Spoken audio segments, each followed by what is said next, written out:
Ողջույն սիրելի ընկերներ, մենք կրկին հանդիպել ենք Investcast-ի եթերում։ Պատրաստվեք, որովհետև մեզ սպասվում է շատ հետաքրքիր զրույց, շատ հետաքրքիր մարդու հետ։ Մենք այսօր շփվելու ենք մի անձնավորության հետ, ով գիտի մասնավոր շուկայի մասին, ոչ թե պատմություններից, ոչ թե դասագրքերից, այլ պրակտիկ փորձից, իր սեփական աշխատանքից։ Մեր այսօրվա հյուրը Արմանն է, ով հանդիսանում է Freedom Broker Armenia-ի մասնավոր ներդրումների բաժնի ղեկավարը։ Ողջույն Արման ջան, շատ ուրախ եմ, որ եկար մեր մոտ ասածը մի քիչ պայմանական է, որովհետև մեր մոտը նաև քո մոտ էլ է։ Ու այսօր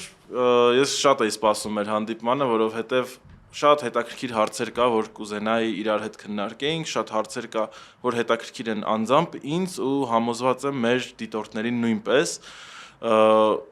Արման, խնդրեմ։ Ողջույն Գեորգի ջան, իրականում ես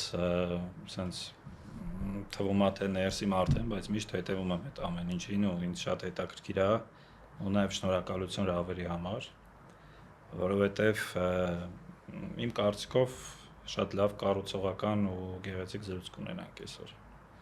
Համոզված եմ, քանի որ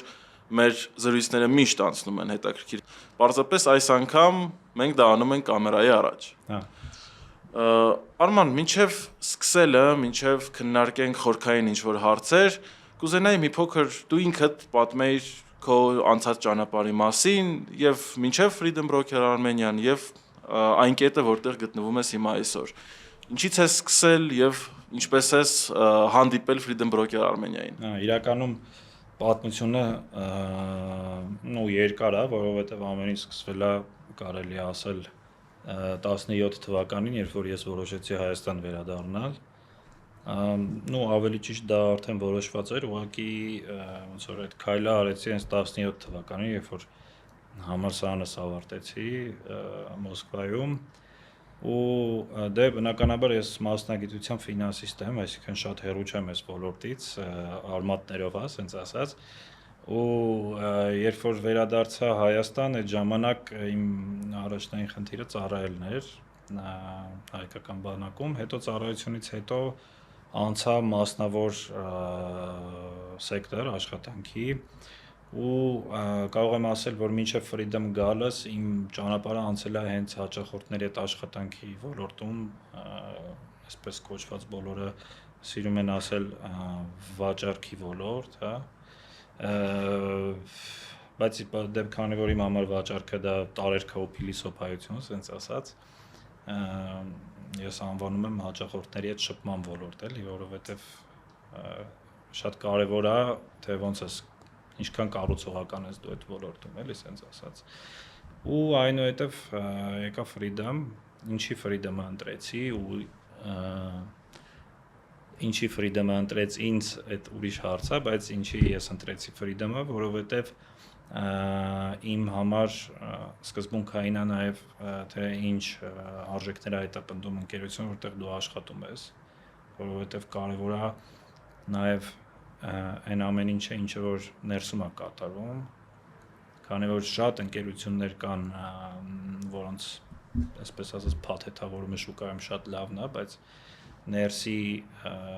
թե ներսում ինչ է կատարվում, այդ քչերին է հայտնի իրականում ու Freedom-ը հենց այն արժեհամակարգ ստեղծող ընկերություններից է, որտեղ մարդը գնահատված է, որտեղ մարդ ունի հնարավորություն մի քիչ անպագորգոր կարող եմ ասել, բայց դա իրականում այդպես է, որ կարողանաս հասարակությանը պիտանի լինես, այսպես ասած։ Այդ հնարավորությունը տալիս է Freedom-ը։ Իրականում ինձ թվում է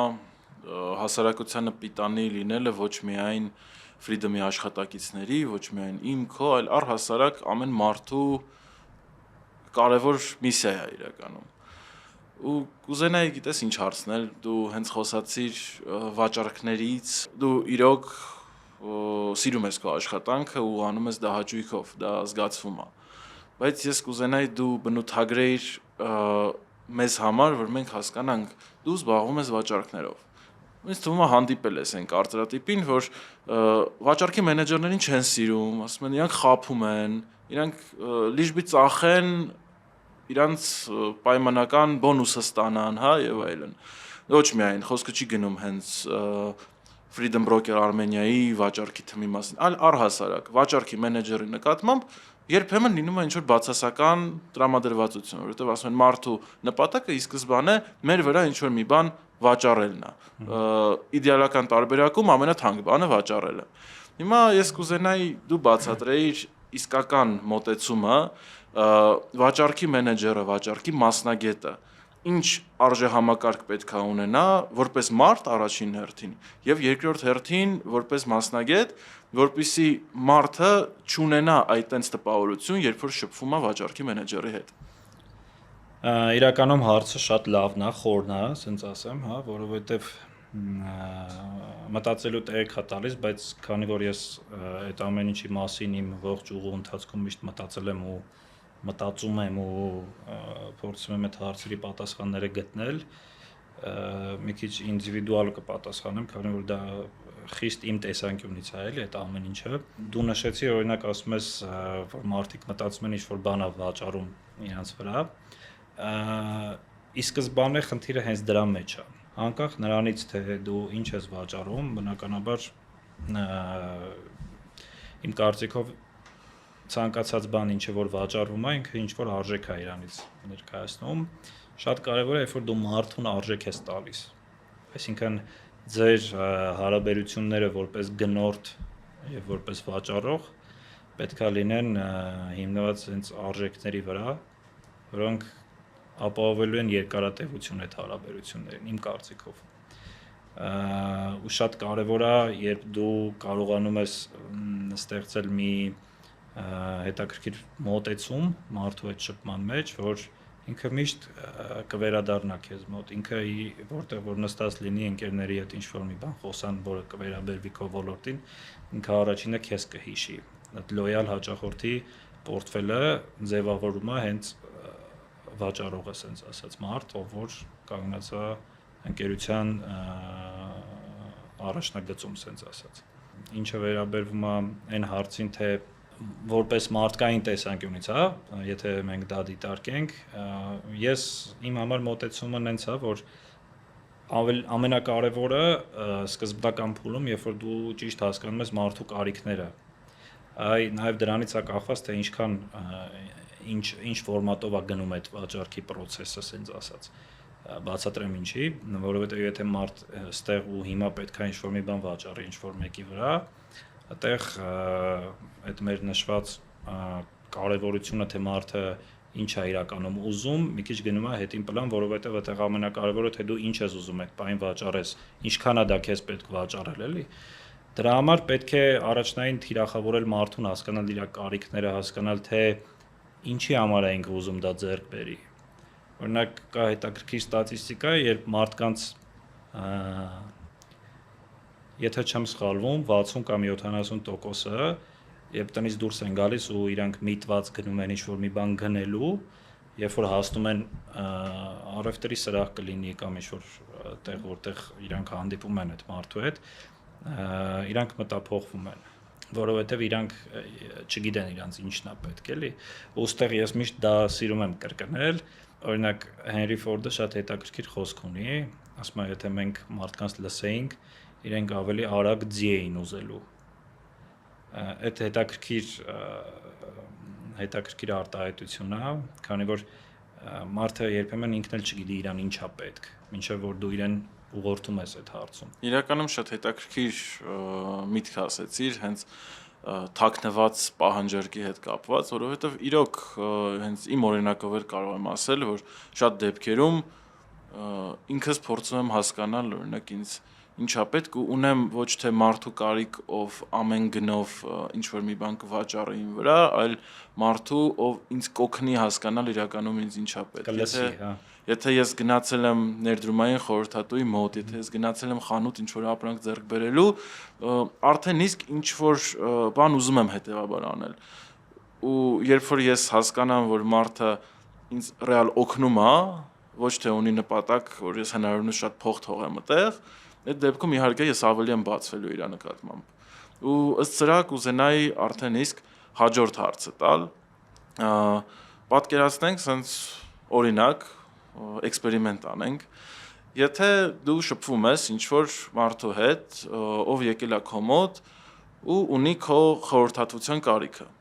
Բայց դու, քանի որ աշխատում ես կազմակերպությունում, առհասարակ մի պահ վերանանք Freedom Broker-ից, պատկերացնենք, որ դու նույնիսկ աշխատում ես ուրիշ տեղ, կապ չունի առհասարակ։ Ու կազմակերպությունը ունի ինչ-որ մի հատ product, որը որ այս պահին մաքսիմալ կարևոր է վաճառել, դա կազմակերպության այս պահի նպատակների մեջ է մտնում, որը բնականաբար քո վրա է դրված որպես նպատակ։ Սակայն հաճախորդի հետաքրքրության զոնան լրիվ ուրիշ տեղ է, այսինքն այդ product-ը դու քո ունակությունների, խոսքի, համոզելու հաշվին գիտես կարաս վաճառես։ Բայց մարդը կա ռիսկ, որ դուրս է գալու քո մոտից, ասի, բայց պետք էր որ։ Այսինքն դու կնախընտրես կազմակերպության մաքսիմալ priority product-ը առաջ բրթես, թե գտնես կոնկրետ այն ինչը որ իրան պետքա, չնայած այս պահին կազմակերպության առաջնահերթ պրիորիտիզացիան չի դա։ Հարցը հետաքրքիր է, իրականում էլի մտածելու տեղի կա տալիս, բայց կպատասխանեմ սենց ամենակարևորը հասկանալ, թե տվյալ product-ը ինչ առաջնահերթություն ունի շուկայում, ով է իր սպառողը, էլի սենց ասած։ Քանի որ եթե ինչ-որ մի բան արտադրվում է կամ օրինակի համար ինչ-որ ծառայություն եթե մատուցվում է, ուրեմն կա ինչ-որ պահանջարկ, որը պետք է ուղղակի թիրախավորել։ Տվյալ պարագայում երկու դեպքում էլ դու կարող ես մարդուն արժեք տալ։ Անկամ եթե քեզ առաջնահերթությունը վաճառելն է ուղղակի սենց ասած, հա։ Երկու դեպքում էլ դու այդ արժեքը կտաս, եթե կարողանաս մարդու կարիքները ճիշտ հասկանալ, էլի հետ եմ գալիս դրան, ինչի համար, որովհետև օրինակ, հա, ենթադրենք ինչ-որ մեկ ով իր վերջի փողերով եկել է ինչ-որ մի բան առնելու, կամ ինչ-որ մի մարդ, որ ինքը կարա դրան նայի որպես ներդրում առնի, թեպետ այդ բային իրան պետք չի, տարբեր սիտուացիաներ են, բայց երկու սիտուացիայում էլ դու կարող ես այդ արժեքը տալ։ Արման, գիտես, ինչն է այս կոնտեքստում ինձ ավելի հետաքրքիր, լիովին պատկերացրի քո մոտեցումը ու իրականում ինձ թվում է դա հենց պրոֆեսիոնալի մոտեցում է, միաժամանակ լինել կարևոր աշխատակից փակել կազմակերպության կարիքները եւ միաժամանակ գոհացնել հաճախորդին, որովհետեւ եթե պատկերացնենք մոդել, որտեղ դու ամբողջությամբ հաճախորդին ես գոհացնում ու ամբողջությամբ կազմակերպությանը, իրենք կարող է իրարից տարբեր ինչ-որ մոտեցումներ լինեն, որովհետև հաճախորդը ամենաերջանիկը կլինի, եթե մտնի պայմանական խանութ, իրան նվեր տան, ինչ-որ ինքը ուզում է առնի, գնա։ Հաճախորդը շատ երջանիկ կլինի, երևի թե կազմակերպությունը, որտեղ աշխատում ես, ոչ այդքան, դու էլ որպես կազմակերպության մենեջեր նույնպես։ Բայց այստեղ սենց մի հատ հարց դիլեմա, որի պատասխանը կուզենամ դու տաս, վաճառքի մենեջերը ինքը ավելի շատ կազմակերպության շահերի մարդն է, թե հաճախորդի շահերի մարդն է։ Իմ կարծիքով վաճառքի մարդը ինքը ավելի շատ իր շահերի մարդն է։ Ես անգամ այսպես երրորդ տարբերակով գնանք։ Ինքը տեսեք, վաճառքի ոլորտում աշխատել ինքը դրայվ է, դու ամեն օր դրայվի մեջ ես, ամեն պահի, դու հաճախորդը կարա չիմանա, թե դու օրինակ ինչ ստրեսային սիտուացիաների մեջ ես հայտնվում, հա, երբ որ օրինակ իր համար ինչ-որ ծառայություն ես ուզում մատուցես, ենթադրենք, հա, կամ ինչ-որ խնդիր ունի, այդ խնդիրը պետքա լուծել, կամ ինչ-որ հարց ունի, որին պետքա պատասխանել, այդ ամեն ինչը, այսպես ասած, հետևի ֆոնին է մնում, որ հաճախորդին միշտ չի, որ հայտնի է։ Ու այդտեղ դու ավելի շատ աշխատում ես քո շահը պաշտպանես, իսկ քո շահը միշտ այն է, որ ընկերությունը քո արած քայլերից, հա, արդյունք ինչ-որ տեսնի, արդյունք ստանա ու ունենաս գոհ հաճախորդներ։ Այսինքն ես միքս արեցի քո երկու տարբերակը ու ստացանք դրանից երրորդը, որը գերակա շահը, ասենց ասած, հենց մենեջերի համար։ Լիովին պատկերացի, Արման, իրականում ես շատ էի ուզում, որ մենք այս մասը քննարկեինք, որովհետև դա հենց քո մասնագիտությունն է, քո ամենօրյա աշխատանքն է, ինձ թվում է մարդկանց հետաքրքիր է տեսնել իսկական լավ փորձառու հաճախորդների հետ շփվող մարդու կերպարը։ Այստեղից մինչև անցում կատարենք արդեն հենց մեր առօրյա աշխատանքին, մեր հաճախորդներին, մեր գործընկերներին, կուզենայի այս բլոկը, վաճառքի մենեջերի, պերսոնայի բլոկը փակեինք քո խորհուրդներով սկսնակ վաճառքի մենեջերներին եւ ներդրումային ֆինանսական ոլորտում եւ առհասարակ ամեն ոլորտում աշխատող մենեջերին կամ ամեն մարդուն, ով ուզում է զբաղվի վաճառքներով, իրան տեսնում է այս բաժնում։ Կուզենայի մի հատ դու քո կողմից ասեիր ինչ պարտադիր կետեր կան, ինչ պրինցիպներ կան ու պարզապես խորհուրդներ մարդու կողմից, ով վերջի տարիներին ամեն օր դրա մեջ է։ Ես ասեմ, որ կա շատ մի հատ տարածված երևույթ վաճառքի հետ կապված։ Հիմնական սկսնակները, ովքեր որ նոր են վաճառքի ոլորտ հայտնվում, իրենք մտածում են, որ մի 3 ամիս կփորձեմ, չստացվի դուրս կգամ, կփոխեմ ոլորտս, ուրիշ տեղ կգնամ, դա հիմնական խոսքս այն 20-ից, լավ, վերցնենք 19-ից մինչև 20-22 տարեկան երիտասարդների մասին է խոսքս գնում, բայց որոշ մասը ամբողջ կյանք մնում է այդ ոլորտում, իր ամբողջ կյանքի ընթացքում այդ ոլորտում է։ Այսինքն ով մտնում է ժամանակավորի տրամաբանությամբ։ Հիմնական ես ում հանդիպել եմ, հիմնականում հա, որովհետև այդքան զարգացած չի Հայաստանում այդ ոլորտը, ասենց ասեմ։ Եթե մենք դրսի պրակտիկայով նայենք, այնտեղ ուրիշ է ամեն ինչ իմ կարծիքով, բայց ստեղ հայաստանյան իրականության մեջ շատ տեղեր դա ընդհանրապես ինչ որ փորձ կամ ժամանակավոր ինչ որ զբաղմունք ունենալու միջոց է, էլի այդ ոլորտում աշխատելը։ Միգուցե հենց դրա համար էլ զարգացած չի այս ոլորտը, բայց ընթացքում քո մոտ տարեր կա առաջանում, սկսում ես էնտուզիազմով վերաբերվել այս ոլորտին։ Իմ խորհուրդն է բոլոր նրանց, ովքեր նոր են սկսում այս ոլորտում, բոլոր նրանց, ովքեր սկսել են ու ունեն խորհրդի կարիք, ամենակարևորը լինել սիրել այն գործը, որը որ դուք անում եք ու միշտ գիտակցել, որ դուք արժեք եք տալիս մարդուն։ Արման ջան, ինձ թվում է դու այդ միսիան բավականին լավ իրականացնում ես, ու ինձ թվում է արդեն իսկ կան նաև ուրիշ թմերել, որ վաճառքի ոլորտի մակարդակը բարձրացնում են, ու ես իմ ասած ստերեոտիպները տարեց տարի քչանում են, բայց նաև միտք ասեցիր, որ ոլորտը այդքան էլ զարգացած չի Հայաստանում։ Ես մարդը, որ հենց վերջի տարիներին ուղիղ վաճառքների մեջ չեմ, նկատում եմ, որ շատ են վաճառքի պոզիցիաները, հա, վաճառքի մենեջերների, ինչքան շատ ենք նաև հենց Freedom-ում, հա, մենք վաճառքի մենեջերներ գործի ընդունում։ Ուզում եի հասկանալ ինչ մասով ես ասում, որ վաճառքները Հայաստանում զարգացած չեն, այսինքն մոտեցումը վաճառքներին զարգացած չի, թե շուկան է փոքր։ Ես նկատի ունեմ, որ ինքը ոչ թե զարգացած չի, ինքը զարգացող ոլորտ է Հայաստանում,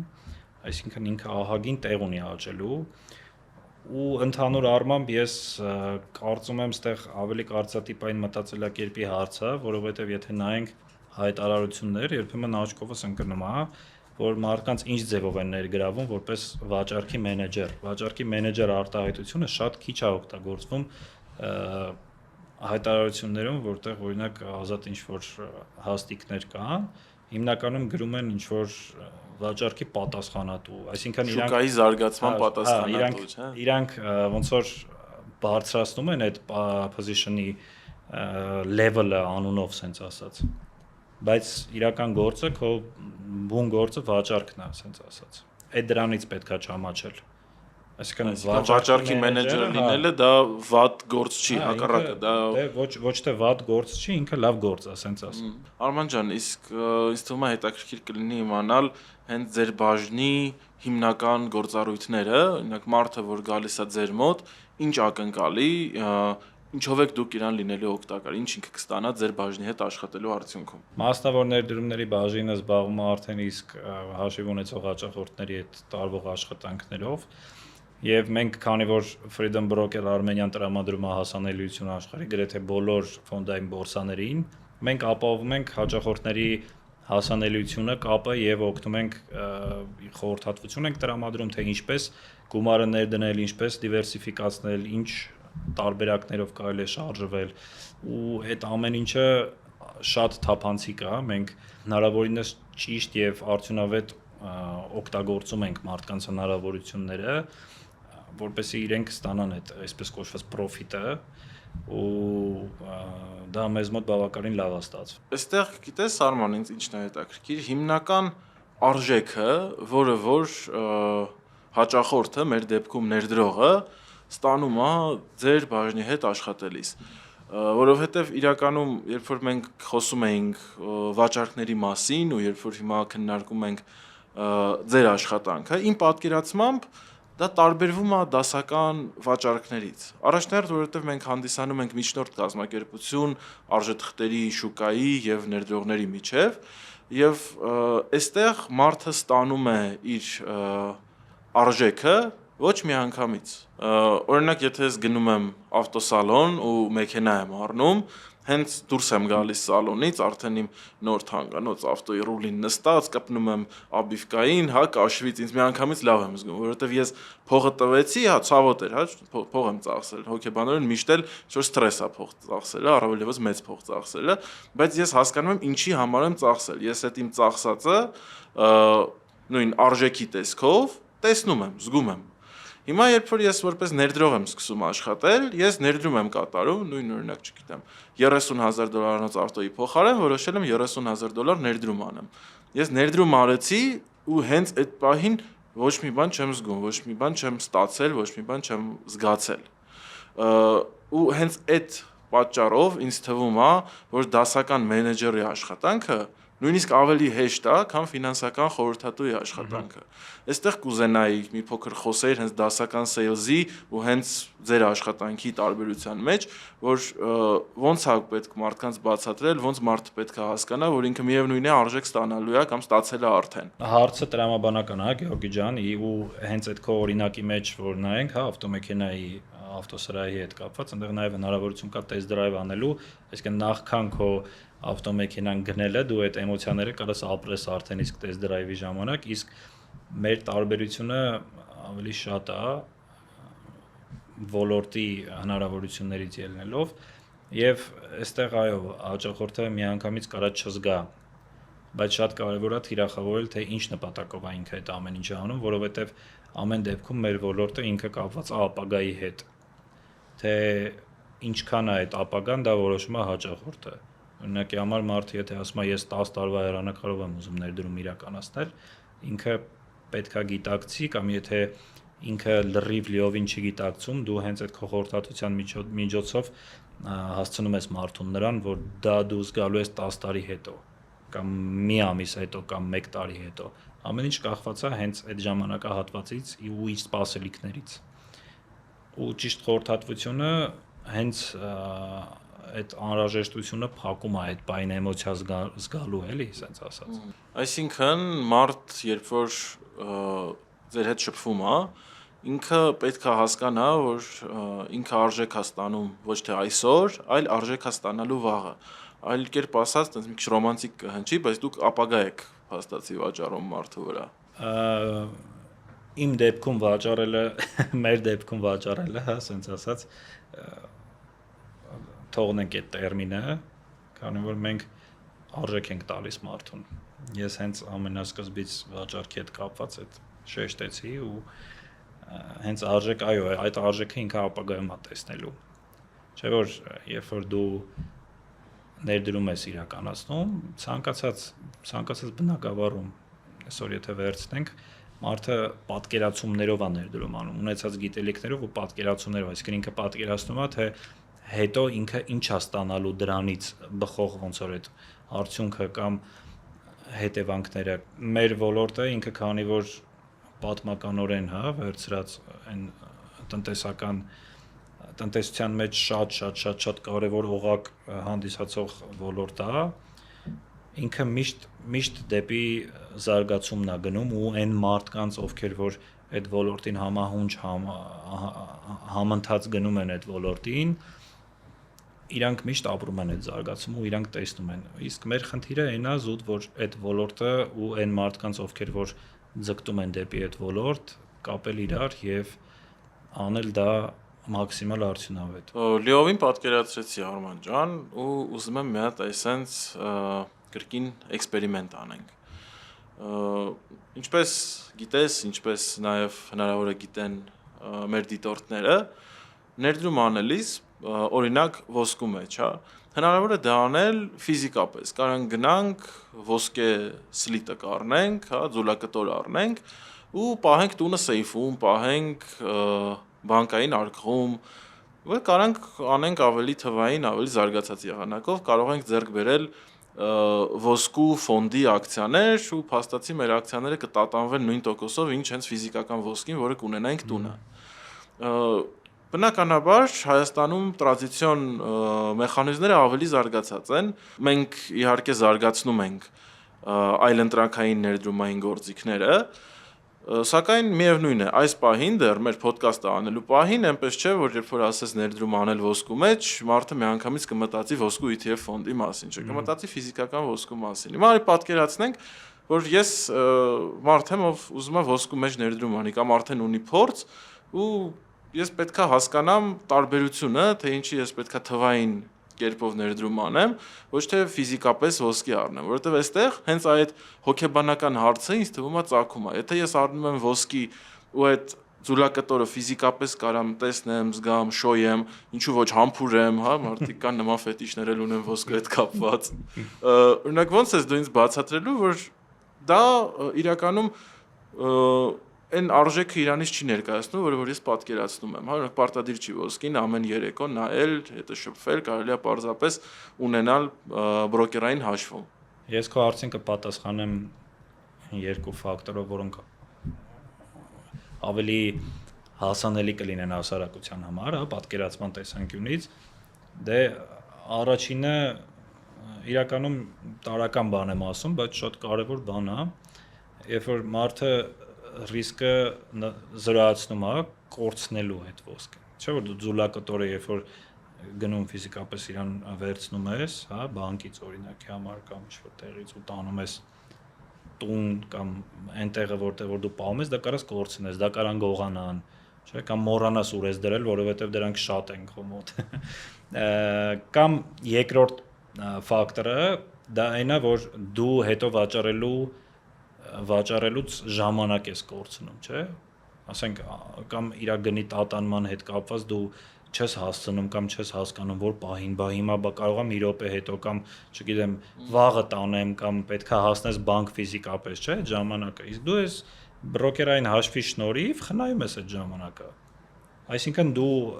եւս մեկ արժեք, որ մենք տալիս ենք մարդուն, դա այն ժամանակի խնայելն է ու ժամանակը ճիշտ օգտագործելն է, որ այդ պահին դու կարաս լրիվ ուրիշ բաներով զբաղվես, բայց նաև հիշես, որ դու ունես հնարավորություն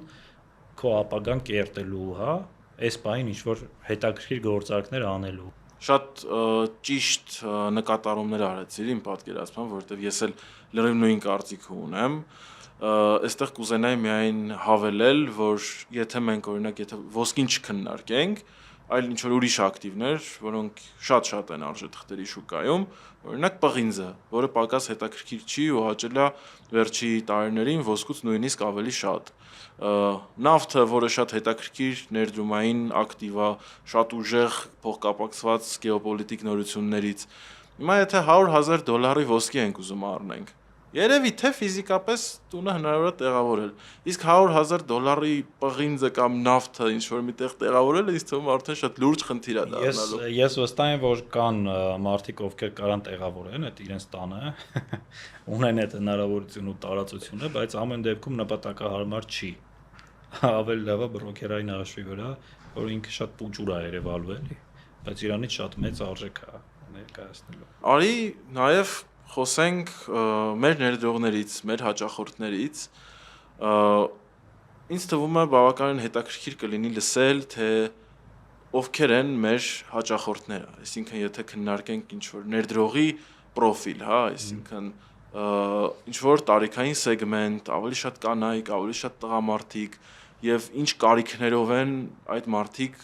ձեզ դիմում, այսինքն գալիս են փող աշխատելու, գալիս են կոնսերվատիվ ներդրումներ անելու։ Գալիս են պարզապես ձեր հետ շփվելու, ինչ որ բան սովորելու, հասկանալ առհասարակ, չգիտեմ, արժեթղթերի շուկան ինչա, ոնց է աշխատում։ Մի խոսքով, ովքեր են մեր ներդրողները եւ ինչ կարիքներ նրանք ունեն։ Այս հարցին ավելի հեշտ կլիներ պատասխանել, որ շատ տարբեր են մեր հաճախորդները։ Իսկն չկա ինչ որ հիձինի պրոֆիլ, որ ներդրողների 90%-ը այս տիպի մարդիկ Չէ, ինչ որ 90%-ի մասին խոսք չի կարող գնալ, բայց հիմնական մասը երիտասարդներ են ու 30 պլյուս անձինք, ովքեր արդեն իսկ ունեն կուտակված ինչ որ միջոցներ, հա, ու ուզում են էֆեկտիվ օգտագործել միջոցները, նպատակահարմար տեղեր ավելի ներդրումներ անել, բայց նաև կարող եմ ասել, որ ունենք մարդիկ, այո, որ այդ մի քիչ մեր հետ շփվել ասվածը երևի ավելի շատ ես կկապեմ նրա հետ, որ իրենք ուզում են հասկանան, թե ոնց է աշխատում շուկան։ Ուզում են ինչ որ մինիմալ ձևով առնչվեն շուկային, գնահատեն ռիսկերը կամ առհասարակ ծանոթանան, համոզվեն ոնց է աշխատում այս ոլորտը։ Ու դա շատ ողջունելի է, քանի որ մենք բացի նրանից, որ ունենք հաստավոր ներդրումների բաժին, նաև ունենք Freedom Academy-ը, իմիջայլոց հենց դու ես ներկայացնում այդ Freedom Academy-ն, եւ ես մի քիչ մեկնաբանեմ ձեր բաժնի աշխատանքը,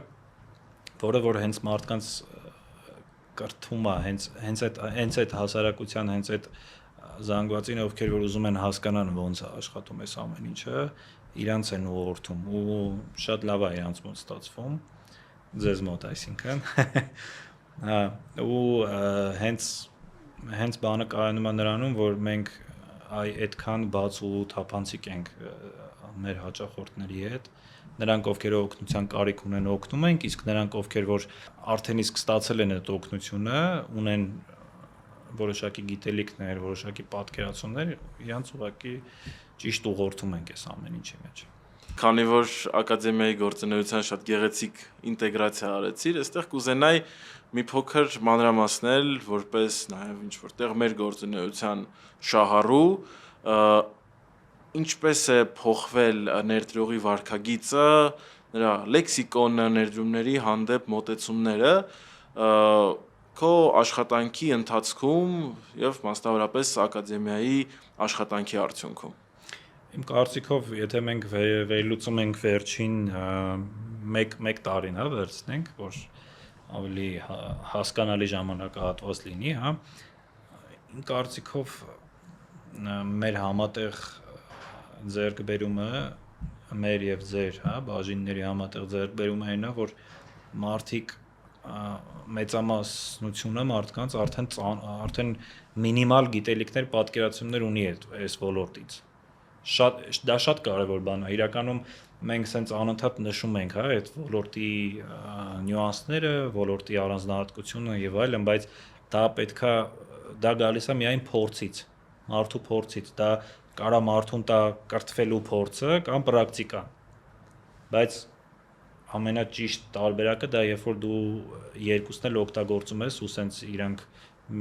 մի զուգահեռով գնում են իրար հետ, այսինքն դու համ կրթվում ես, համ զուգահեռ այդ քո ստացած գիտելիքները կարողանում ես ճիշտ օգտագործել։ Օրինակ գնել ինչ-որ ակցիաներ, որոնք դու պատկերացնում ես քո արդեն իսկ ունեցած գիտելիքներով, որ նպատակահարմար է այս բանին գնել կամ վաճառել։ Շատ կարևոր հարց է, քանի որ պետքա ոնց նշեցի, զուգահեռ գնաս։ Այդ զուգահեռ շղթան, զուգահեռ գործողությունները, սովորելն ու ներդրումներ իրականացնել, այսինքն պրակտիկան օգտագործելը պետքա պահես միշտ։ Իրականում շատ հետաքրքիր մտքեր ես ասում, համոզված եմ, որ մեր դիտորդներին օգտակար մտքեր, կուզենայի նաև մի փոքր պարզաբաներ, որովհետև հնարավոր բաց մնա այդ մասը, արդյոք մենեջերները որպես խորհրդատու են տեխնիկական հատվածով, հա, այսինքն որովհետև հավելվածը օգտագործելու մասով, ինչպես համալրել հաշիվը, ինչպես ձեռք բերել բաժնետոմսեր, ինչպես հետևել պորտֆելին, թե այստեղ կա նաև հատված, որտեղ դուք հանդիսանում եք նաև ֆինանսական խորհրդատուներ, կոնկրետ ինչ-որ ներդրումային գաղափարների հետ կապված։ Իմ կարծիքով ռուսերեն ասած всё в совокупности, այսինքն այդ ամեն ինչը որ դու նշեցիր, այդ բոլորը մի տեղ է համակցված։ Արի օրինակներով շարժվենք, որ մարդկանց ավելի պարզ լինի։ Ենթադրենք, ինչ որ մեկին խորհուրդ է տվել, ենթադրենք մենեջերը խորհուրդ է տվել, որ եկեք օրինակ 6 ամիս առաջ եկեք գնենք օրինակ Intel, ենթադրենք, ինչ որ հայտնի ընկերության օրինակներ վերցնենք, որ մարդկանց էլ պարզ լինի, էլի։ Ու ինչ որ մի պահի ինքը հասկանում է, որ այն մարդուն ում ինքը դա խորհուրդ է տվել, արդեն իսկ օրինակ 6 ամսվա ընթացքում 50% աճ է գրանցել եւ իրենք պայմանավորվածություն ունեն, որ օրինակ 6 ամիսը մեկ կարելի է եթե լավ աճ է գրանցվում, օրինակ վաճառել, նոր բան ձեռք բերել, այսինքն պոզիցիաները բացել, փակել, ու այդ դեպքում ինքը ինչ է անում մենեջերը, ինքը զանգում է ու այդ մարդու հետ հաճախորդի հետ քննարկում են այդ ամեն ինչը եւ հասկանում են, որ այո, շատ հարմար պահ է վաճառելու, որովհետեւ 50% աճը դա արի համաձայնվի, որ մեր ոլորտում դա շատ բացառիկ լավ աճ է իմ կարծիքով։ Եթե մենք նաև այդ մասով ասենք, հա, որ բոլորին պարզ լինի, որ սա իրականում տարբերվում է այս ոլորտը նաև նրանով, որ ինքը շատ իմպուլսիվ չի, այսինքն մարդկանց շատերը սպասում են, որ իրանք ներդնելով 2000 դրամ արագ 1 միլիոն դրամ են օրինակի համար աշխատելու։ Կարակ, բայց ավելի շուտ չեք աշխատի, ինքը սպեկուլյատիվ ինչ որ մեխանիզմների վրա։ Ինչքան ռիսկը մեծ է, այդքան հավանականությունը քիչ։ Նաև տրամաբանությունը եւ ոնց որ վերլուծական մասը մի քիչ ավելի հետ է մնում այդ ամեն ինչից, էլի, եթե մենք սպեկուլյացիայի մասին ենք խոսում, բայց տվյալ պարագայում, այո, հաջողորդին օրինակ ասում ես 50% աճ կա, ինքը ասում է շատ լավ է, դե արի փակենք այդ պոզիցիան եւ բացենք նորը, կամ օրինակի համար շատ լավ է, ես sense նպատակ ունեի, ինչի համար որ այդ ներդրումը իրականաց Intel-ի գնել, օրինակ, ասենք, չգիտեմ, ուզում եի ավտոմեքենաս թարմացնել, հիմա այդ 50% աճը ինձ լրիվ թույլ է տալիս դա ես անեմ, բնականաբար մենք օգնում ենք այդ մարդուն։ Այո, նաև օգնում ենք, որ մարդը պորտֆել հավաքի, ասենք, չգիտեմ, շատ երկարաժամկետ միտումով, օրինակ 10 տարվա համար մի հատ էլ հավելում, հա, որ այդ էլ ոնց որ դուք եք մեզ սպորտ արել, այն որ մենք ունենք մենթորի աջակցություն, դա ինքը փաթեթ է իրանից ներկայացնում, եղածը շատ բան չի, ասենց մի քիչ այս սլենգային ձևով ասեմ, հա, ինքը ամսական ընդամենը $10 քեզ տալիս է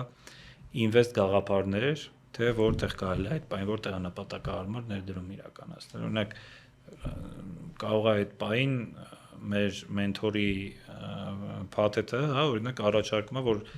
լավ կլինի հիմա գնել Tesla։ Ու եթե մենք հետ գնանք ու այն ինչը որ իրենց գործունեության սկզբից իրանք առաջարկել են, այսինքն դուք առաջարկել եք, շատ պոզիցիաներ իրանք լավ պլյուսով են փակվել։ Ու դա էլ է կարևոր բան, ու դա էլ է կարևոր այսպես գործիքակազմ, որը հաճախորդը կարող ստանա մեզնից։ Քանի որ խոսացիր ներդրումներ մենթորի հետ ծրագրից ու քանի որ ինչպես նշեցիր ակադեմիայի product-ն է, երկու խոսք կուզենայի ես էլ ասել, այսինքն մենք վարում ենք երկու պորտֆել փակ Telegram ալիքում, որտեղ որ ոչ միայն մեր պորտֆելներն ենք ներկայացնում, որ մեր անձնական միջոցներով ներդրումներ ենք անում ու trade ենք անում, այլ նաև մեր բոլոր մարդկանց հետ ովքեր այդ Telegram ալիքում կան, ակտիվ աշխատում ենք, իրանց հարցերին ենք պատասխանում, հա, այսինքն հենց մեր տեսանկյունից, մեր վերլուծական մտքով մենք մարդկանց հետ կարողանում ենք այնտեղ շփվել։ Իդեպ, եթե կուզենաք ավելի մանրամասն իմանալ ծրագրի մասին եւ ինչու ոչ մասնակցել ծրագրին, կարող եք անցնել հղումով եւ արդեն իսկ Արմանը եւ Արմանի թիմը ձեզ հետ կկապնվեն եւ մանրամասն կներկայացնեն ու կօգնեն միանալ այդ աջակցությանը։ Ինձ միշտ հետաքրքրել է դու օգտվում ես քո գաղափարներից, որոնք դու խորհուրդ ես տալիս։ Դե իրականում դժվար է չօգտվել, որովհետեւ մենք ոչ միայն խորհուրդ ենք տալիս պարզապես որպես վերլուծաբան, հա, այլ մենք ինքներս իմիջիայլոց մեր անձնական միջոցներով այդ ներդրումները անում ենք։ Մենք ինչ ենք որոշել անել։ Մենք պարզապես առանց այդ ծրագրի էլ ներդրումներ ենք անում, որովհետև եւ ես եւ Արտուրը ունենք բավական մեծ փորձ, դա մեր նաեւ ալտերնատիվ եկամուտ աշխատելու միջոցն է եղել շատ երկար տարիներ։ Ու մենք պարզապես որոշել ենք մեր փորձառությունը ու մեր գործարքները ոչ թե գաղտնի պահենք, այլ նաեւ ցույց տանք ներդրողներին։ Մենք չենք հորդորում կրկնել մեր հետևից, չենք ասում, որ սա մեր խորհուրդն է։ Մենք պարզապես դա անում ենք ու մարդկանց որոշումն է մեզ հետ միասին անել այդ ներդրումները, թե չանել, որովհետև եթե մենք պայմանական սխալ ներդրում անենք, տուժելու է ոչ միայն մեր հաճախորդը, այլ մենք ինքներս ու տուժելու ենք ֆինանսապես։ Այս վերջում ես արծաթ եմ առել, հասցրել ես։ Այո, մենք էլ ենք առել ու հենց մեր հարթակում էլ Telegram-ի էֆիրի ժամանակ էլ ենք ձեռք բերել։ Հետաքրքիրը գիտես որն էր, իմ մոտ մի շաբաթվա ընթացքում 17% աճ ա եղել։ Շատ հետաքրքիր է։ Ու ինքը դեռ աճելու է, իմիջիայլոց արծաթի հետ կապված մեր բաժնի աշխատակիցներից մեկը շատ հետաքրքիր մի հատ վերլուծություն էր գտել, որ մինչև 2000-ական թվականները ոնց որ ոսկու ու արծաթի հարաբերակցությունը գնային եղել է 10-ից 12 անգամ, այսինքն ես վերջի 20-ամյակը եթե վերցնենք 20-25 տարին, այդ տարբերությունը այդ ռազրիվը շատ ա եղել, շատ ա եղել։ Ու ոնց որ թե այդ տենդենցիան գնում է նրան, որ հետ գա առաջվա հետ էլ է շատ հետաքրքիր պահել, որ առաջվա բալանսին բերեն հասցնեն։ Իրականում շատ հետաքրքիր բան ես ասում ու արծաթը առհասարակ ինչի է աճում ու արծաթը, ոսկին, թանկարժեք, կիսաթանկարժեք մետաղները, որովհետև բացի նրանից, որ իրանք ռեզերվային միջոցներ են, ռեզերվային միջոցի տակ ինչ ենք հասկանում, արժեթղթերի շուկայում անկում է, օրինակ Թրամփը ինչ որ հայտարարություն արել, որի պատճառով շուկան ընկնում է, մարդիկ ինչ որ մի բան պետքա չի անեն իրենց բաժնետոմսերի հետ։ Ծախում են իրենց ակցիաները ու ինչ առնեն, ոսկի, արծաթ։ Ոսկին շատ ավելի գերգնված է, քան արծաթը, դրա համար հիմա եկավ արծաթի հերթը, ու արծաթն էլ բավականին լավ աճ գրանցեց, ու սրանք այն ակտիվներն են, որ նույնիսկ եթե գերգնված է, այտենց ուժեղ աճած վիճակում է գտնվում, եթե երկարաժամկետ ներդրող ես, իմաստ չկա դրանց վաճառելու։ Այսինքն, երբ որ ընկնի, իսկ ինչ անխուսափելի է, փոքր անկումները կամայական ամենաուժեղ աճող ակտիվի հետ էլ լինում են։ Դա արդեն կլինի ոչ թե կորուստ, այլ կլինի հնարավորություն ավելի էժան, շուկայականից էժան գնով ձեռք բերելու նույն պայմանական արծաթը։ Ու մենք դա պարբերաբար անում ենք, այսինքն մեր պորտֆելում հավաքված են եւ նման պահուստային ակտիվներ, հա, ոսկի, արծաթ, գլոբալ հենց ֆիզիկապես, եւ նաեւ կազմակերպություններ, օրինակ, որոնք զբաղվում են ոսկու արդյունահանմամբ, արծաթի արդյունահանմամբ, եթե արծաթը աճել է մեկ շաբաթում 10%-ով, ապա փոքր արծաթի հանքը աճել է 30%-ով, որովհետեւ նրա ռիսկը ավելի մեծ է, ինքը ամբողջ ոլորտը չի, ինքը ընդհանրապես մի հատ կազմակերպություն է, պայմանական $3 միլիոն կապիտալիզացիայով։ Այստեղ պետք է իհարկե հասկանալ, որ ավելի մեծ ռիսկի ես դիմում, բայց պոտենցիալ եկամուտը դեռ ավելի մեծ դառնում։ Արման, համոզված եմ, մեզ դիտում են եւ արդեն իսկ մեր ներդրողները, այսինքն մեր հաճախորդները, եւ նաեւ մարդիկ, որոնք միգուցե նոր մտածում են արժի, չարժի, այստեղ կուզենայի պարզաբանեինք հենց վերջիններից համար, ինչ գումարով է օպտիմալ սկսել անել ներդրումներ։ Կա առհասարակ ինչ որ նվազագույն շեմ, որի դեպքում նոր արժի դիտարկել ներդրումներ անելը, պայմանական չգիտեմ, $100, $500, $1000 եւ այլն։ Այս հարցը իրականում ինձ ամենաշատն են տալիս։ Ամենաշատը երևի էս վերջի մի տարվա ընթացքում այս հարցին եմ ես պատասխանել, բայց այս անգամ պատասխանենք այս հարցին մի քիչ օրինակներով, ավելի լայն պատասխան փորձեմ գտնեմ այս հարցին։ Իրականում չկա ինչ որ շեմ, որից որ կարելի է սկսել։ Պարզապես փոքր գումարների պարագայում, հա, ենթադրենք մենք վերցնենք դոլարայինով, չէ, երևի խոսանք, հա, ենթադրենք $100 պարագայում դու կարող ես գնել ինչ որ մի հատ ընկերության ակցիա կամ ինչ որ 5 ընկերության տարբեր ընկերության ակցիաներ, բաժնետոմսեր ու ինչ որ ETF Այսինքն քո շուկայում ETF-ը քեզ օգնում է, որ շուկայում ավելի լայն սեկտորով մասնակցես, էլի ամեն ինչին, այդ տենդենցիային, sense ասած, ենթադրենք ինչ որ արհեստական բանականության ETF, RT օրինակի համար երևի շատ լավ ծանոթ ես։ Պարզապես այդտեղ դիվերսիֆիկացիայի հարցն է, որ շատ մեծ հնարավորություն քեզ չի տալիս $100 մեծ դիվերսիֆիկացիա անես։ Ինչը որ դու կարաս անես, օրինակ 1000, չէ, լավ, արի վերցնենք ավելի բարձր $10,000 պարագայում, չէ՞ որ դու $10,000 պարագայում դու կարող ես օրինակի համար կիսով չափ, ենթադրենք $5,000 գնել նոմինալով ասենք $100 պարտատոմսեր 50 հատ օրինակ $5,000 50 հատ պարտատոմս, որը քեզ ենթադրենք ապահովելու է, ասենք, օրինակի համար 9% տարեկան կուպոնային եկամուտ։ Վերցնենք մեր վերջին օրինակը, հա, Team Holding-ի պարտատոմսերի օրինակը, որը որ շատ արագ սպառվեց։ Այդտեղ դիվերսիֆիկացիա անելը ավելի ոնց որ հեշտ է լինում անել, էլի $10,000 պարագայում, եթե դիտարկենք, այն մնացածին դու կարող ես ETF-ներ ձեռք բերել, կարող ես բաժնետոմսեր ձեռք բերել, բայց մի հատ շատ հետաքրքիր օրինակ եմ ուզում բերել, հա, օրինակ եթե իմ համար ռազմավարությունը կարա լինի հետևյալը, եթե դու քիչ գումարով ես սկսում, ամեն ամիս օրինակ ավելացնել $100 քո պորտֆելը։ Ու դա արդեն կտա քեզ ինչ-որ դիվերսիֆիկացիա, ոչ թե ինչ-որ, այլ լավ դիվերսիֆիկացիա, 1 տարվա ընթացքում օրինակի համար դու $1,200 ներդրում իրականացնելով քեզ քո ապագայի ու հետագայի համար բավականին լավ հենասյուն է ստեղծում։ Վերցնենք Nvidia-ի օրինակը 2010 թվականին,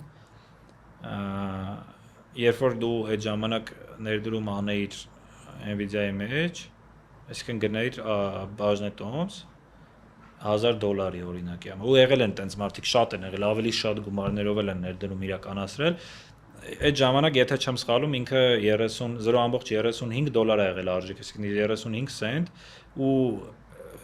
ինչն է հետաքրքիր, եթե դու $1,000 այդ ժամանակ գներ, դա մոտավորապես անում էր 2850-ի կարգի, այսինքն քանակությամբ, ու հիմա դրա արժեքը կլիներ, այսինքն 15 տարի, 16 տարի, արդեն 16 տարի հետո իր արժեքը կլիներ $520,000։ Տեսեք, տես ինչ թվից էր մենք սկսեցինք $1,000, դու ներդրում ես իրական, արի մի հատ գտնենք գույք, օրինակի համար, որ դու կարայր առնեիր $1,000-ով 2010 թվականին ու որը որ հիմա կարժենար $520,000։ Իհարկե, եթե այդ գույքի տակ ինչ-որ դամբարան չկար, ասենք, չգիտեմ, օրինակ Չինգիզ խանի հետ կապված ինչ-որ արտեֆակտեր, բայց դա ռեալ օրինակ է։ Ու եղել են մարդիկ, ովքեր ավելի շատ են, ասենք, չգիտեմ, $2,000 են ներդրում իրականացրել ու իրենք հիմա իրանց ապահովել են $1 միլիոն։ Դա շատ ու նենց չի, որ Nvidia-ն այն ժամանակ հայտնի ընկերություն չի եղել, խաղային ոլորտում ինքը, ասենք, թոփերից էր։ Վիդեոկարտաներ արտադրող որպես վիդեոկարտա արտադրող ընկերություն ինքը տոպերից էր ու իրանց Nvidia-ի հիմնադիրը ինքը արդեն իսկ այդ ժամանակ կերպար էր, որը որ ասոցացվում էր առողջ ու շատ ուժեղ մեծ զարգացում ապրող ընկերության ղեկավար։ Այդ շատ կարևոր բան է ու ասել, որ ես սպասում եմ օրինակ հարմար պահի, որ այտենց բան չկա։ Միշտ հարմար պահ է։ Դու հենց հիմա մենք բացենք, ակրած արդեն շուկան բացվել է, 10 րոպե ինչ բացվել է շուկան։ Հենց հիմա բացենք, մենք կգտնենք այն ընկերությունը, որը որ մեզ 15 տարի հետո ապահովելու է այդ պրոֆիտը։ Դա շատ կարևոր բան է, ու մարդիկ դա պետք է հասկանան այս շուկան ընտրելուց։ Այս ոլորտը ընտրելուց մարդիկ պետք է հասկանան, որ դա քայլ է դեպի ապագա։ Ու ես ասեմ, ես բացեմ մի հատ գաղտնիք, իմ համար ռազմավարությունը այն է, որ ես գիտեմ, որ ես ամեն ամիս որոշակի գումար ներդրելով ես ապագայում ունենալու եմ հստակ եկամուտ։ Այսինքն ես իմ ապագայի մեջ եմ այդ ներդրումը իրականացնում։ Ես գիտեմ, որ օրինակի համար ես 10 տարի հետո, եթե ինչ-որ մի պահի որոշեմ ինչ-որ մի գնում անեմ, հա, հետ գնանք այդ քո ավտոսրահի հետ կապված օրինակի վրա, ես որոշեմ, օրինակ ուզում եմ ինչ ավտոմեքենաս փոխեմ։ Ես այդ պահին կարամ չընկնեմ ինչ-որ գումարի հայթայթելու հետևից, ես արդեն իսկ ապահովում եմ ինձ հիմիկվանից սկսում եմ դա անելը։ շատ կարևոր է ու մարդը դա պետք է գիտակցի ու այդ գումարի շեմը առհասարակ կապ չունի։ Դու կարող ես ամեն ամիս $20 ավելացնել քո պորտֆելը, կարող ես ամեն ամիս $10 ավելացնել քո պորտֆելը։ Ուղղակի կարևորը այն է, որ դու դա անես բալանսավորված ու ստաբիլ, որը որ քեզ ինչ որ մի օր լավ արդյունքի է բերելու։ Բնականաբար, եթե մենք վերցնում ենք ինչ որ մի օր, արի խնդրում եմ դա էլ բացատրենք մարդկանց, որ պատկերացնեն, էլի շուկան ընդհանրապես ոնց է աշխատում։ Եթե օրինակի համար մարդիկ կան, ովքեր շուկայում մեկ օրում կարող է 100 միլիոնավոր դոլարներ էլ աշխատեն։ Դա ոչ մի գաղտնիք չի Իրանից ներկայացնում, էլի ես ինչ որ գաղտնիք չեմ բացում, բայց այդ գործակները իրանք ինչ որ րոպեի, ժամի, արագության վրա հիմնված գործակներ են, որոնք դու կարող ես անել միայն շատ մեծ փողերով։ Օրինակ ինչ որ կազմակերպություններ, չէ՞, հենց հիմա բացենք շուկայում ինչ որ մի հատ հետաքրքիր ստական նայենք, ինչքան գործակներ է պահի տակ գնում, չէ՞։ Ինչքան մեծ փող է, ինչ մեծ փող է, կարելի է ասել Ամերիկայի ամբողջ տնտեսությունը տրիլիոն դոլարներ ներդրած է հենց հարյուրավոր տրիլիոն դոլարներ հենց այդ ոլորտի մեջ։ Ու իմ կարծիքով մարդ պետք է հասկանա, որ ինքը պետք է ինչ-որ փոքր մասնիկ կազմի այդ ամեն ինչին, որովհետև այդ փոքր մասնիկը քեզ հետո ճանապարհ է դեպի ինչ-որ մի մեծ բան։ Իրականում շատ հետաքրքիր ու ճիշտ մոտեցում ներկայացրիր, նաև այն ռազմավարությունը, որը որ դու անձամբ քեզ համար ես կիրառում, նաև կիրառելի է իմ կողմից։ Այստեղ պետք է նաև հասկանալ, իհարկե, ես ու դու որ խոսում ենք, սա մեր ռազմավարություններն են, մեր մոտեցումներն են, որոնք գոյություն ունեցող շատ տարբեր ռազմավարություններից մեկն է ընդհանրապես, այսինքն ինչ-որ մեկը կա, որ ամեն ամիս է նախատեսում ներդրումներ անել, մեծացնել։ Մարդ կա 20 տարի հավաքել է, ասում է, կամ այսքանն եմ նախատեսում ներդրումներ, էլ ամեն ամիս չեմ ավելացնելու։ Տարբեր մոտեցումներ են, այստեղ կա իհարկե որոշակի միտք, որ այնպես էլ չի, չէ՞, որ կամայական կազմակերպություն, որը ընտրենք 15 տարի հետո մեզ նման արդյունք է տալու։ Այսինքն այստեղ գալիս է նաև վերլուծական աշխատանքը,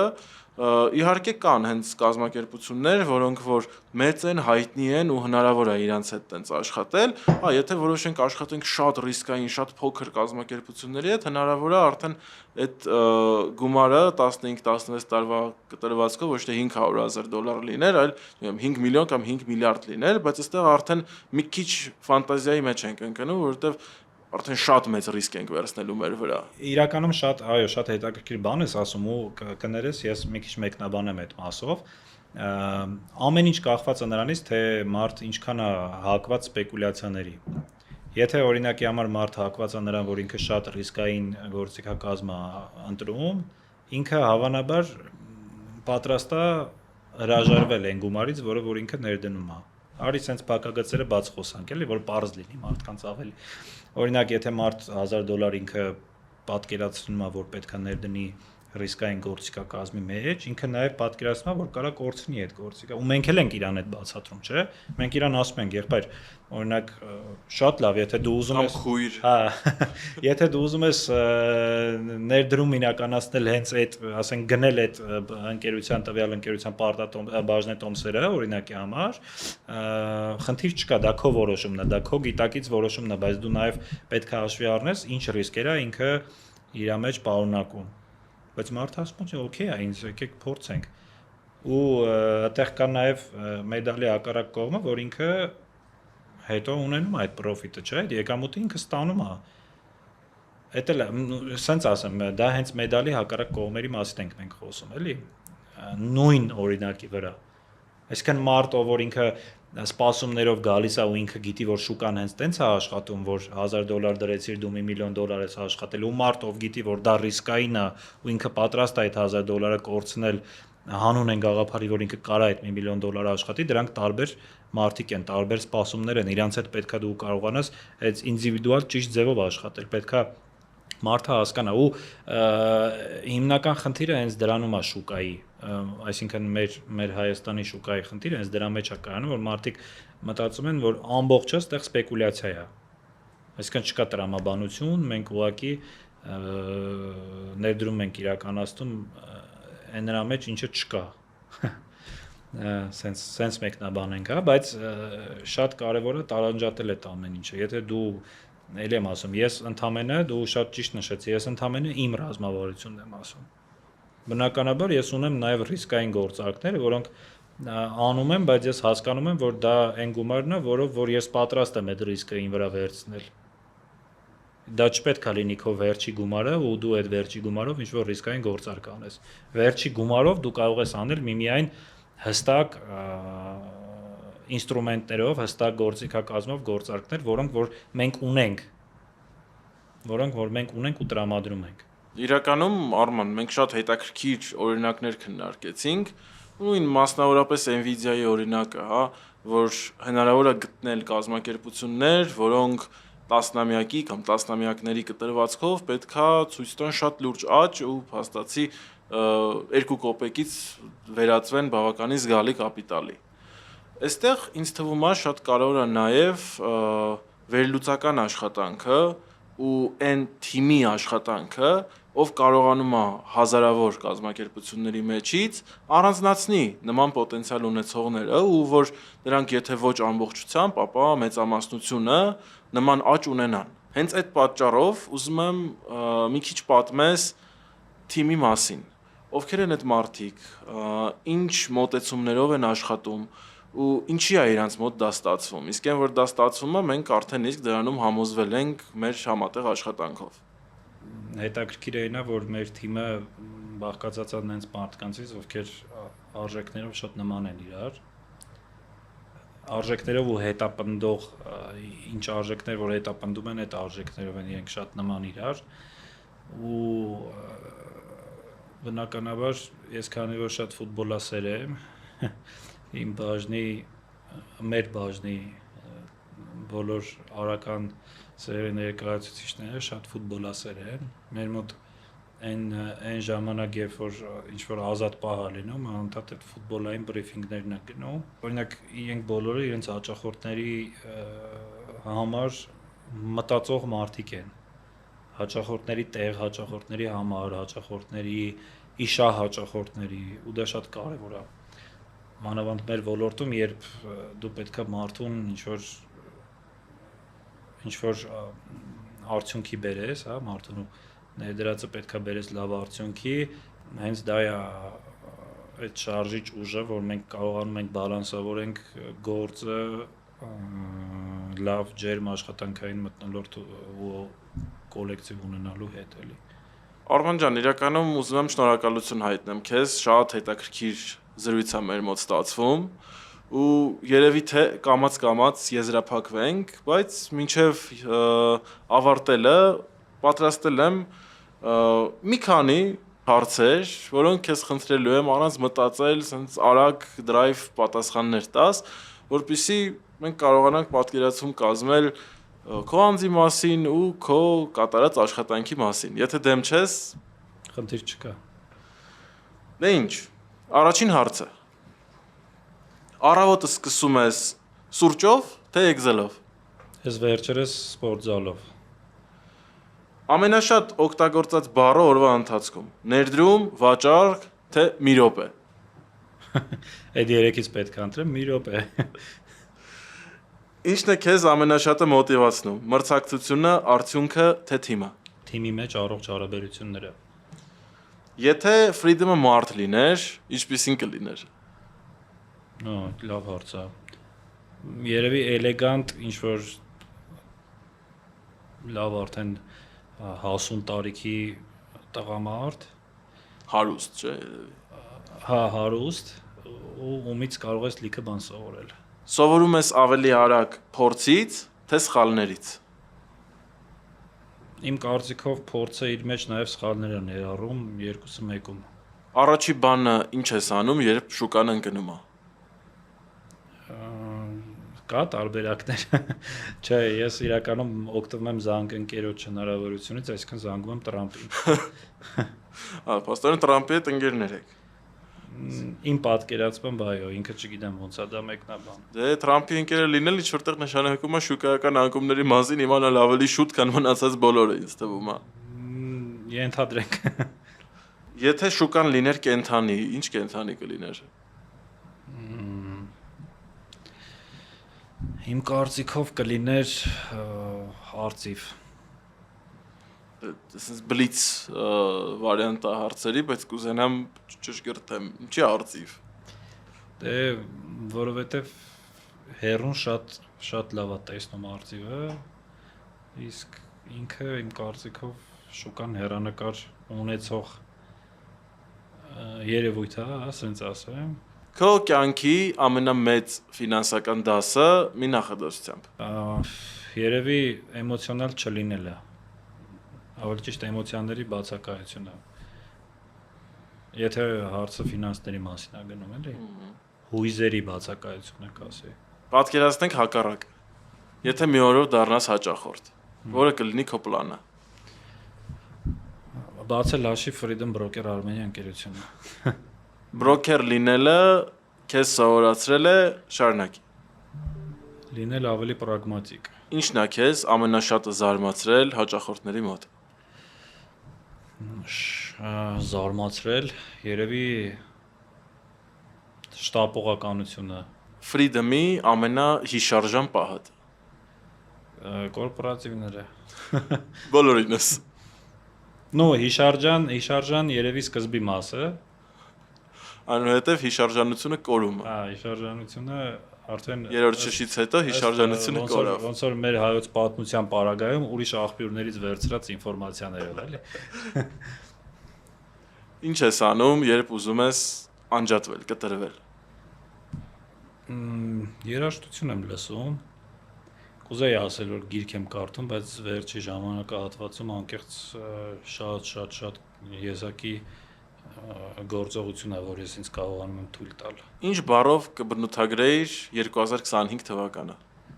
Աճի մի բառ է պետք ասել, հա։ Բացառություն կարող ենք անել քո համար։ Եթե անում ենք աճի ու զարգացման, շատ լավ զարգացման տարի։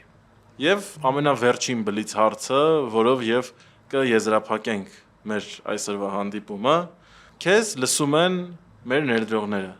Ինչ կասես իրենց մեկ նախադասությամբ։ Ներդրումը ինքը իրանից պետքա ենթադրի երկարաժամկետ բարեկեցություն ապահովող քայլ, որը անում ես հիմա, բայց վայելում ես հետո։ Դե ինչ Արման, շատ շնորհակալ եմ, որ ժամանակ գտար, որովհետև գիտեմ, թե ինչ ծանր ծավալի աշխատանք ես կատարում